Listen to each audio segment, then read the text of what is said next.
FPL Gameweek 12 Wildcard and Free Hit guidance by the FPL Force, guys. In this video, we're going to be going through a wildcard and free hit, asking the questions as to should we be entertaining a Salah wildcard? Who are the long-term and short-term picks? Should we be going long-term or short-term? Are we chasing points or are we letting the points come to us? All of that in this video. So without further ado, let's get into it.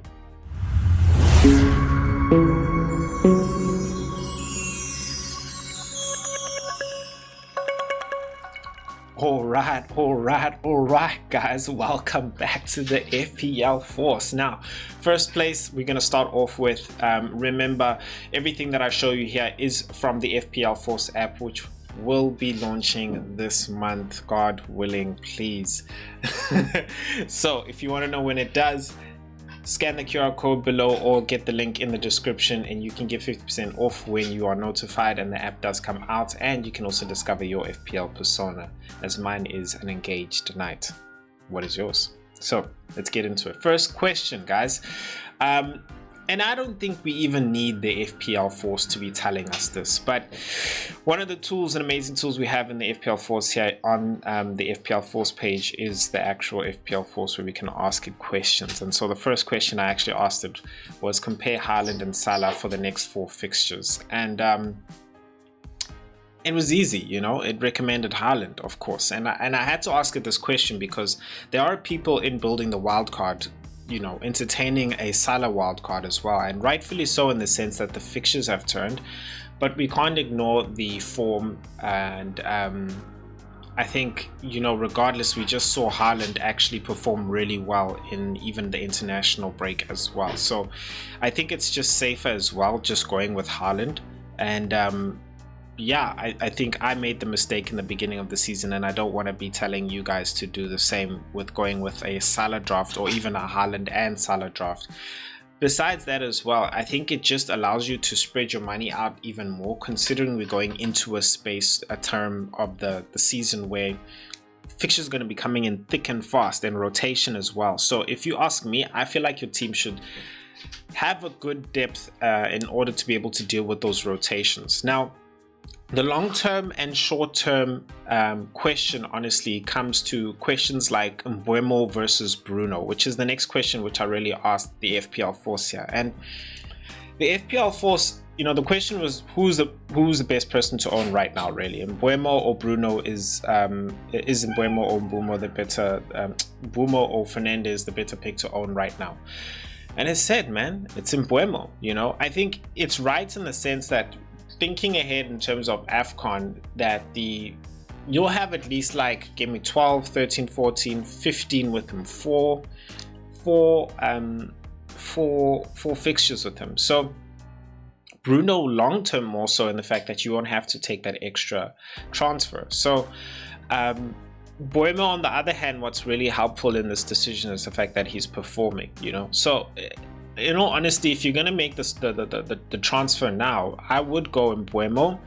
But if you don't want to book in a transfer, then Bruno is that actual pick. So you need to ask yourself, do I want to go short term or do I want to go long term? You know, and it really is a manager question. It's not a literal only the FPL Force is right, where you should just go with Mbeumo. In the end of the day, you need to let the Force guide you, help you make the decision, right? And so it will give you what it believes is best, but in the end of the day, the decision is yours. Now, with that said as well, we're just going to do a question here. One of the questions is, should we be going with a captaincy differential? As you can see here, there's a whole lot of question types we can ask here: captaincy questions, transfer questions, player comparison, rotation strategy, chip strategy usage, as well as benching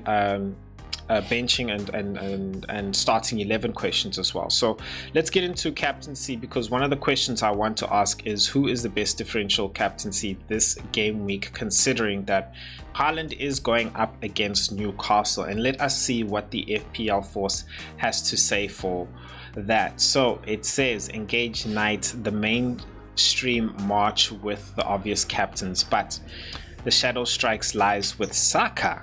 with a form of 6.2, a fixture difficulty of 3, and projected returns of 7.2. He is the low-owned weapon, less than 21%, that can pierce the ranks of the unprepared. Interesting from the FPL Force.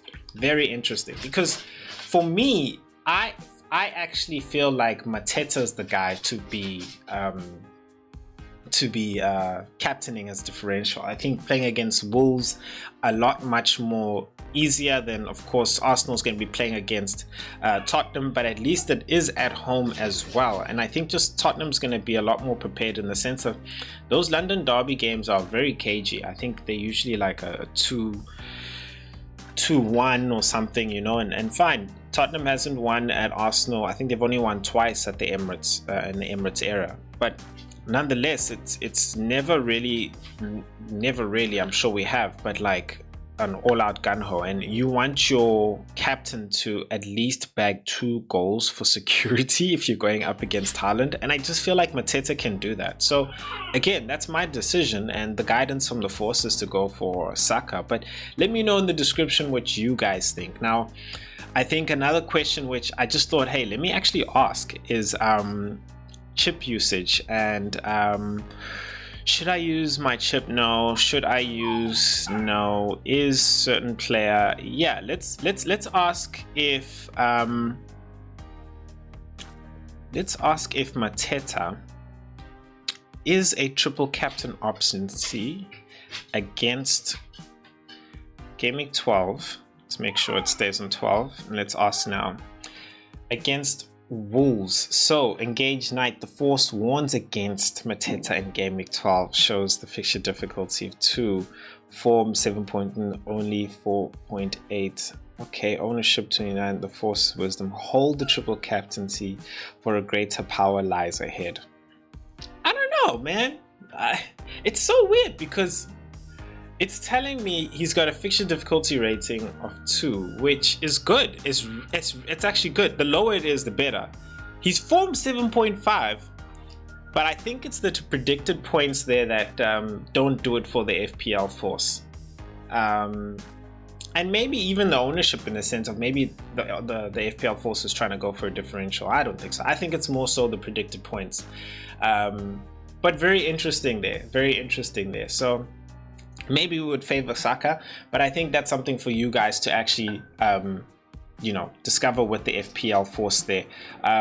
So yeah, that's an amazing tool that you guys can actually check out. Now we're going to go check out the fixtures before we get into the wildcard and free hit, so that we can actually see who are the teams we should be targeting, as well as the players from those teams as well. So let's move on right ahead. Silence as the FPL Force brings wisdom.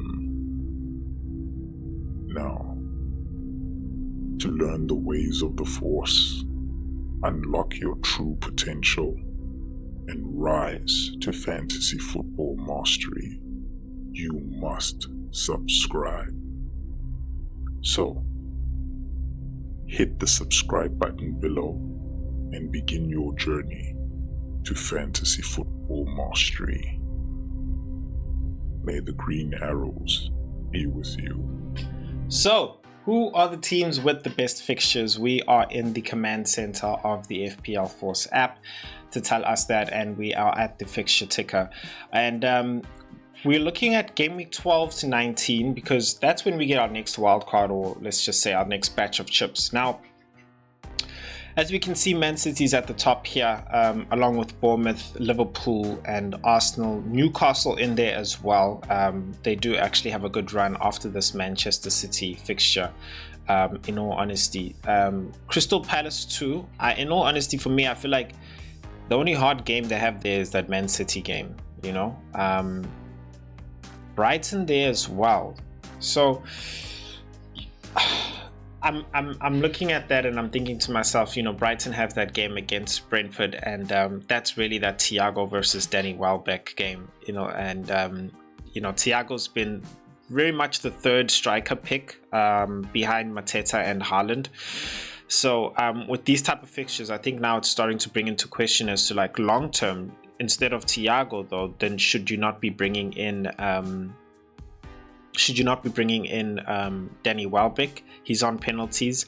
I think one of the things that a lot of managers would be thinking about is, hey, Hertzler isn't necessarily the most open manager when it comes to injuries, and you don't want to be walking in on the day when it's like 13, 14, 15, I believe is like midweek game. I think that's 14 is the midweek game, and the spacing between them is very harsh. So you could see him benched, and so I totally understand why we would get Thiago there, whose fixtures aren't necessarily for me the best. Brighton away, his home form is a lot better, and he has Burnley in the next game week 13. So that really looks like a better option there.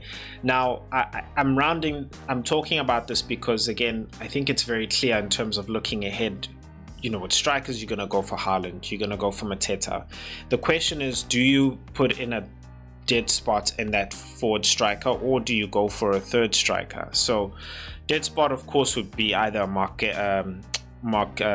Gui. I think that's his first name. Last name is Gui. We still have to learn how to pronounce it. Or even a Krupi Jr. Or do you go for a third striker? Which, again, the debate being Danny Welbeck or Igor Thiago. So yeah, what do you guys think? I think for me, again, like I said, if we're going into this busy period, I feel like everybody needs to be playing, and I think Thiago might just be the cheaper one. I think he was at 6.3. If not, I think Danny Welbeck might be the cheaper one at 6.2. But I'd have to check on the actual prices there. But nonetheless, I think I would be going with yeah, that's tough, eh?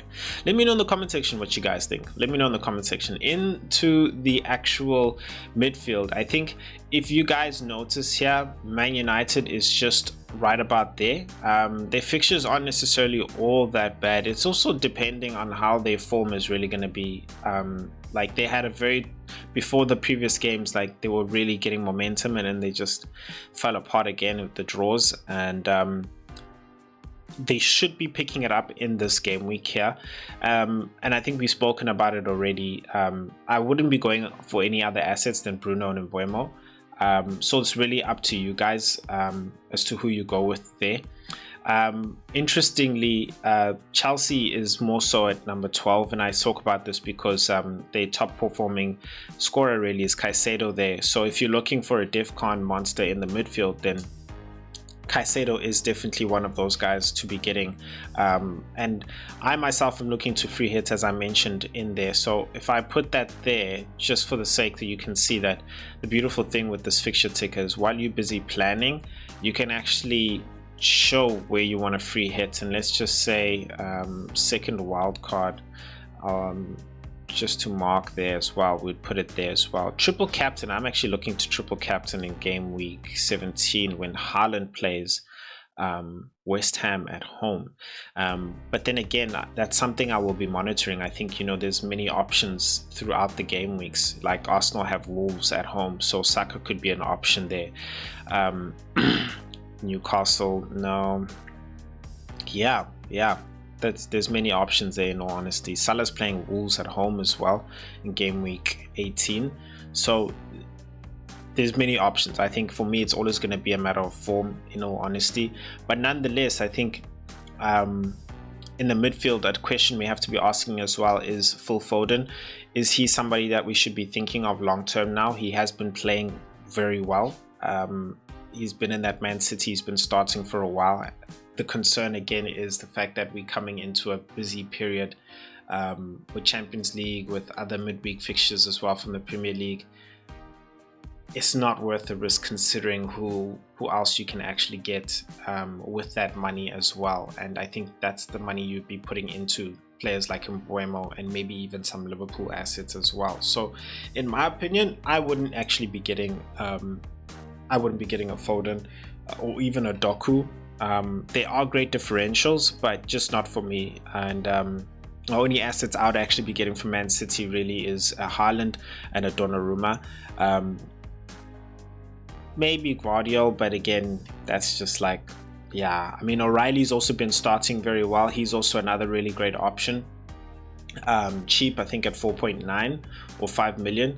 But again, I feel like we've got our options in defense, and we don't want any unnecessary like benching headaches, not benching headaches, benches going into this busy period, really. So Bournemouth, I feel like a lot of us are just going to get rid of them after these next 2 game weeks, or maybe even 3, because they do have Everton at home and then they do have Chelsea as well. So if you do want to stretch it, you can go to game week 15, but it's gonna depend on how Semenyo performs, how does Senesi perform, because they haven't necessarily been performing really well away. They've just been conceding a lot of goals. So I would minimize it to just them 2 if you're going on a wild card. I wouldn't be going into getting Petrovic, because again, you don't want to be making a keeper transfer later on down the line, sort of as to what we're doing now when it comes to Pope. We're really thinking about it. But yeah, that's if we really are going to make that change, because the fixtures do look good for Pope. Liverpool, I spoke about it. For me, their top 3 assets, honestly, is Dominic Szoboszlai, as well as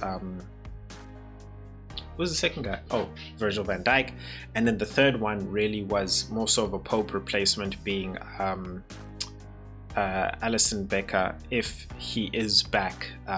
I wouldn't go for Mamadashvili, because we know that Alisson is back, and we want to make sure that our keeper is going to be playing as well. When it comes to Arsenal, Gabriel being out, definitely for game week 12, I believe. It's just we have to learn what the extent of the injury is with him as well. So that replacement of Virgil van Dijk is looking really good, and I think again we need to be monitoring his actual price rise, as well as Gabriel's price drop, and seeing if you're going to be happy to get Van Dijk at a cheaper price or more expensive price, as well as whether or not you're willing to drop in price on Gabriel. So monitor that, as well as the injury news, which we will get to as soon as we know that as well. So with Arsenal, that really brings the options down. Of course, Timber's definitely one, Raya's definitely one. It's just not one I would go on wildcard, considering he's very expensive.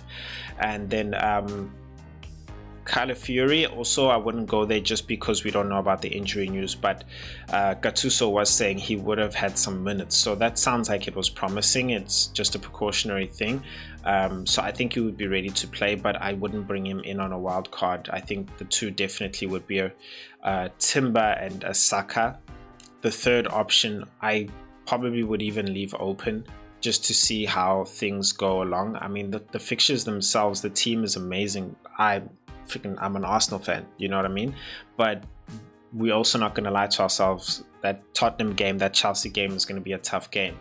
I think Aston Villa is also going to give us a run for the money. It's not necessarily going to be all free gun-ho in terms of scoring. So defensively, the options are much better. I think if you do want to go triple Arsenal, then we should be looking into Declan Rice. He definitely has been performing.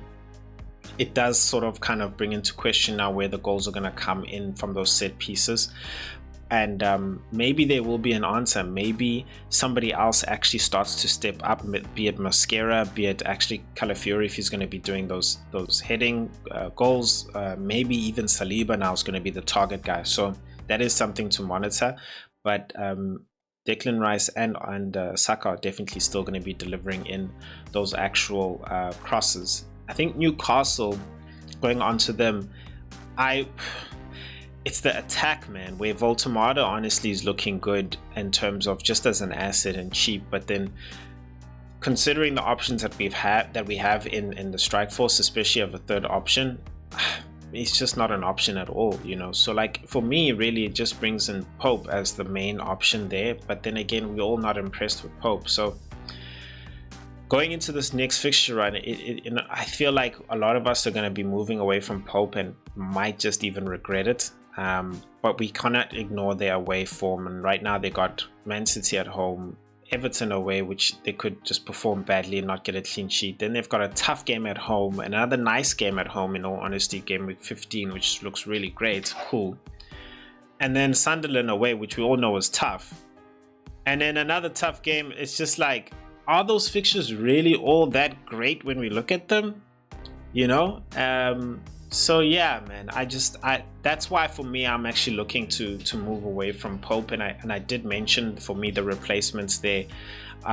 First is Henderson if you don't have a triple up on Crystal Palace, and then number 2 is a Sanchez, and then number 3 is Alisson Becker. If he's fit, he would be at number 2 and Sanchez at number 3. So yeah, I think going into number 6 quickly, Bruggen is actually also another nice option there. So yeah, if you're thinking about that, then definitely the FPL Force actually loves who's this guy, Aston Villa's keeper Martinez. He's got a great fixture now and in the next game week as well. I think if you look at his fixtures, yeah, Tottenham, I mean, Arsenal's going to be tough, definitely. Man United could prove to be tough, but he could get some save points there as well. At least it's at home. So yeah, he's definitely another pick. I mean, he is ahead of Sanchez in terms of fixtures. So that's the options. But nonetheless, guys, you know, assets to look for: Man City, Bournemouth, Liverpool, Arsenal, Newcastle, Brighton as well, of course, and Crystal Palace. If we're going to go down to top 10, then Man United, of course, and then we have Brentford there, Thiago being one of the options, and then Nottingham Forest probably, if we are even going to go there. So those are the fixtures to be looking at, the best fixtures, the teams with the best fixtures going into this next period. Now, let us get into the free hit and the wild card, comparing it together in terms of which is the best, in terms to help you guys who are the best picks for the wildcard and the free hit. FPL Gameweek 12 wildcard and free hit. Let us start off with the wildcard, the long-term picks. In goals, we are going with Bruggen with a combination of Dubravka there, and then playing a 3-4-3 formation. Really, you have Munoz, Virgil van Dijk, and Senesi. Really great fixtures going into this game week as well. Great entry point. Then in the midfield, we have a Sa from Crystal Palace, as well as a Dominic Szoboszlai as our pick, second pick from Liverpool. Enzo there again with a game against Burnley, him being on penalties, and then we also have Minte there against Brentford at home. And then in the strike force, of course, we have Mateta and Haaland, with our fifth midfielder actually there as Semenyo playing against West Ham. Now, on the bench, we do have a Thiago, as well as Jiren Timber and Calafiori. Now, you'll see this team and you'll be like, Cat, this team is actually stacked. Yes, absolutely. As I did mention, I prefer this team to be prepared for the actual fixtures rotation and heavy fixtures coming up in this game week 13, 14, 15, and even just in December, as well as even the new year as well. So I didn't want to actually have a dead spot anyway. I wanted to make sure that the players all could actually play. In this game week particularly, I have Jiren Timber and Calafiori on the bench only because of that that Tottenham fixture, as much as it's at home. But you can arrange this in any way that you actually want. Now, you're probably asking, okay, where's Mbeumo? Why don't you have Mbeumo on this actual wildcard team? Now, Mbeumo's fixtures for me really sweeten up in game week 14, 15. So I'm happy to have Semenyo move on to Mbeumo, and there is some budget in this actual left in this actual wildcard as well, so it's something that you can definitely afford. So I could move him after Semenyo has actually played his West Ham game, and I think I forgot which the next fixture is, but it's also a bit of a green fixture as well. So happy to make that move when Mbeumo's fixtures sweeten up a bit more. I mean, yes, he's playing against Everton in this first game week, but then again, I do want to actually give Semenyo this game against West Ham at least, and then move him on ahead again, because I think, like a lot of us, I have a lot of value tied up into him as well, and I think it would be criminal for us to move him ahead if you've got him in your squad already, knowing that you can easily just upgrade him when the fixtures actually look better for Mbeumo as well. So that's what I would do, in all honesty, when it comes to the wild card, and not feel that we actually have to not feel like you actually have to have Mbeumo in straight from the go. So that is the wild card. Let's take a look at the free hit now. Now in goals I have Sanchez, of course, because he is playing against Burnley. In the bench we have Dubravka there as well, and then of course we have Munoz, Virgil and Senesi. In all honesty, I feel like are the best defense, and all four being there together, I feel like those guys can definitely grab a clean sheet altogether. And then you have two players of Senesi and Virgil van Dijk grabbing DEFCON as well, and one attacking defender. So really great balance there in terms of FPL points. Now in the midfield, playing 5-3-5-2, I do have Sa there on the right hand side with Mbeumo on the inside, along with Enzo playing against Burnley as well. And then we also do have João Pedro, who's actually a striker, and then we have Semenyo there as well against West Ham. So this technically in FPL would be a 4-3-3, but nonetheless, very happy to have those players, even just in Mbeumo as a short-term pick on this one. Yeah, I think you probably might be asking, Kat, what about Dominic Szoboszlai on this one? I don't think I would put him ahead of any of these guys. And maybe you're thinking, Kat, what about João Pedro? Hey guys, this guy scored 2 goals already in 2 games, you know, like, yeah, fine, he gave us those disappointing times, but he's scoring again, and you cannot ignore that, those 2 goals in those 2 games, and the fact that he is playing Burnley. Like, I don't know what else you want, dog. Like, it is going to be a bit of a tougher game in terms of the fact that Burnley is going to be playing at home. So yeah, cool. It's might not be a whole gun hole, but I do think that if there's a goal, he could definitely be involved in it. And at the same time, I think you're covering yourself when it comes to penalties between Enzo and João Pedro as well. So nothing much to be said about Semenyo. I think I've said enough about him in the actual wildcard team. Mbeumo, he's in form. I think it makes absolute sense for him to be in this actual free hit team for this game week, definitely. And Sa as well, not necessarily in form, but he has the fixture. I think he's been so close. As Sa owners, we've been so unlucky to honestly get a return, and we should get it in honestly the next couple of few game weeks before he does leave, if he continues to really get that close to the goals as he has been before. So yeah, in the strike force, Mateta with the vice captaincy and Haaland of course with the captaincy. And for me, I just wouldn't be going against Haaland maybe even again this season. Just looking at his form and where he's at in terms of this season, I think he's just really making up for the previous seasons. That's not to say you shouldn't do it. Again, you know, let the FPL Force just guide you. In the end of the day, you need to make the decision. So for me, the Force, well, clearly says Haaland. You know, if we go back up and actually ask the FPL Force who should be captain this game week. But nonetheless, the bench is just really cheapened up with Twenzebe and Akchimpong from Chelsea, as well as Lewis Miley, who could even be a Potts from West Ham. So yeah, I'm really happy with both of those as well. I think we can see the defense is very much the same, except for the goalkeepers. If we're comparing midfield, of course, we've got players against Burnley, we've got players against Wolves, and we've got players against West Ham as well as Nottingham Forest. So you're really attacking those bottom teams, and that's what it's really about. And I think this game week is one of those game weeks, in all honesty, where you can have a great wild card and a great free hit team if you're actually putting them together. So yeah, let me know what you guys think in the comment section there of those teams as well.